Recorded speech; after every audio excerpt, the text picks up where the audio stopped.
Hello and welcome to Biscuits, where we explore all things biscuits.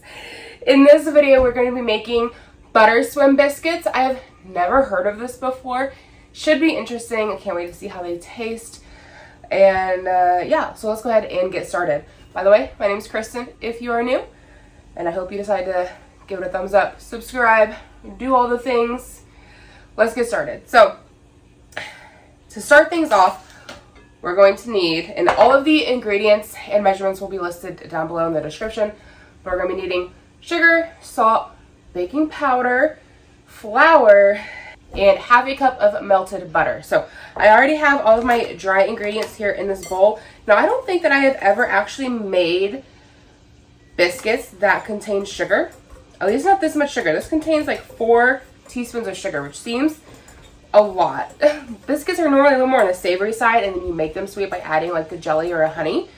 And these just have the sugar already in them. So we've got all of our sugars, baking powder, salt mixed in. Go ahead and put in our flour if it would come out of the cup there. There we go. Just go ahead and give all of this a good stir. Let me check my butter really quickly. I've got it melting back there on the stove. Okay, this is supposed to be half a cup of melted butter, so we'll see if I got the measurements quite right. 1 full stick should do it for you. Oh, I'm a little off. Okay, I'm gonna have to put a little bit more butter in here, back on the pan. Give me a second. Okay, I got more butter going back on the stove. I feel like now I probably have too much. Isn't that how it always works? So we just wanna go ahead and give all of our dry ingredients a quick stir around to make sure they are evenly distributed. And then I'm going to go ahead and put these all into a larger container bowl. Guys, I've had the worst head cold lately. I cannot think straight. I make no sense. Set this to the side for a moment. And now we need buttermilk. So if you already have buttermilk, it's sizzling. If you guys already have buttermilk, that's fantastic. Use that. You're going to need about 2 cups. If you don't have buttermilk, you can easily make some if you don't want to go out and buy any. I'm always going to advocate for using what you have on hand and not having to run to the store and buy more. So just take your regular milk, doesn't matter what you have, if it's whole milk or 2%, whatever. I'm not sure exactly how well this works with nut milks. You might have to do a little bit of Googling for that one, but if you're using regular cow's milk or like goat milk, it'll work exactly the same. So I've got 2 cups whole milk, and I'm going to take a few capfuls of vinegar. You could also use lemon juice. You just need something acidic. Those 2 work really well. And we're just going to put them in here, and we're going to give it a little stir.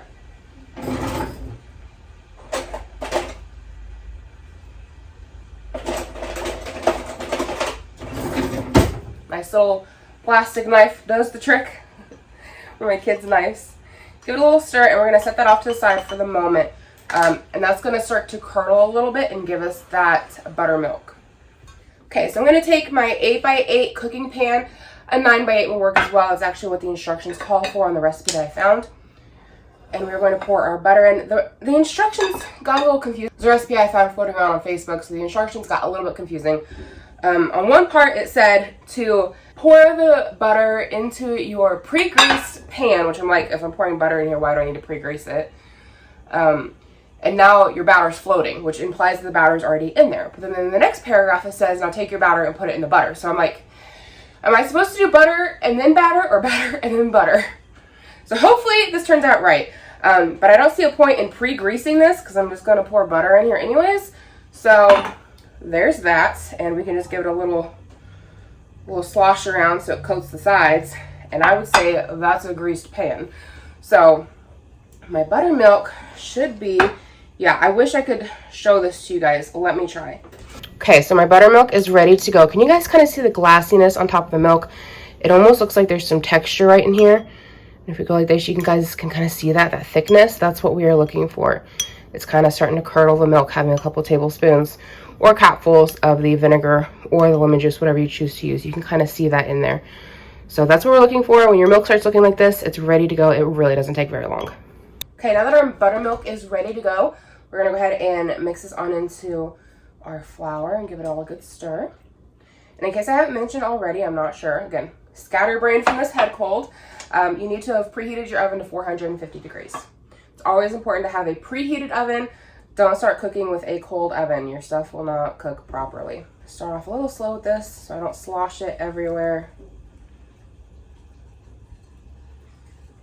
Okay, this seems an awful lot like a pancake batter, if I'm being honest, especially now that I think about all the sugar that's in here.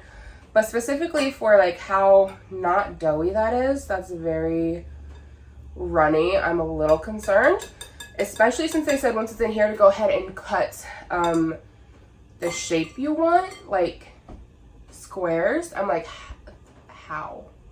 I'm not cutting anything with this. So again, things got a little confusing with the instructions. So we're just gonna go ahead and pour this in here.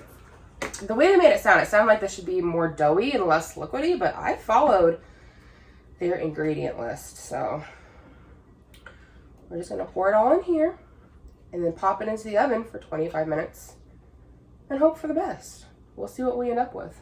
Kind of push it around. Okay, I guess I am having to push it around. They mentioned having to push it around, so there we go. Giving it a little pushy. I feel like this is gonna be way too liquidy. I don't see this working, guys. I don't see it working. We'll see. 25 minutes. Here we go. Are done. They are sizzling. Look at that. It's got a beautiful golden crust. This actually looks like it worked out pretty well. Still swimming in the butter. I really thought it would absorb all that butter, but it's swimming in it. It's doing what the name says. Hopefully they're cooked all the way through and they're not going to be doughy.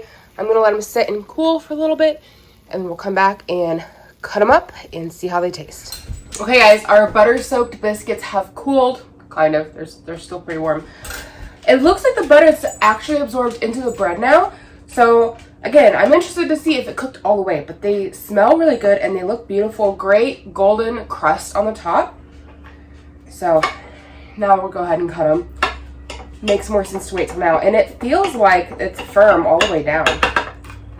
Coming up with a nice clean knife. That means it's fully cooked. Hopefully I'm not cutting these too small. Our butter-soaked biscuit. It looks good though. It's so fluffy. Look at that. That is a fluffy biscuit.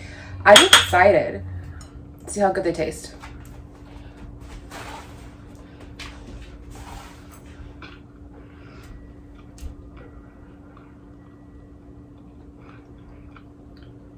They're delicious. They taste great. The texture is a smidge rubbery. You have the nice crust on top, but the inside of it, to eat it, it's definitely got a chewiness that's almost, to me, almost rubbery. Makes me think of a pretzel almost. Not quite that rubbery chewiness of a pretzel. Not quite there, but like we're leaning in that direction.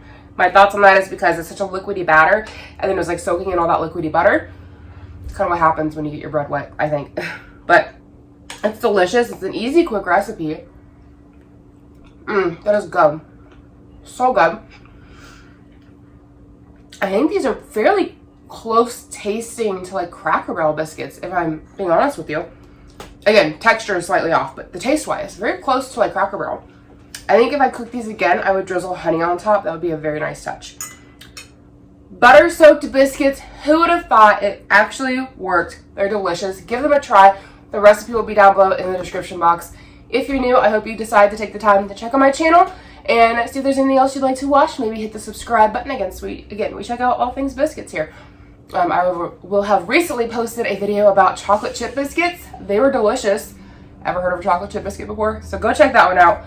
I'm still fascinated by it.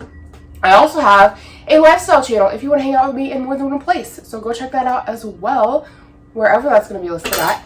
And that's going to be it for me today. Thank you so much for watching.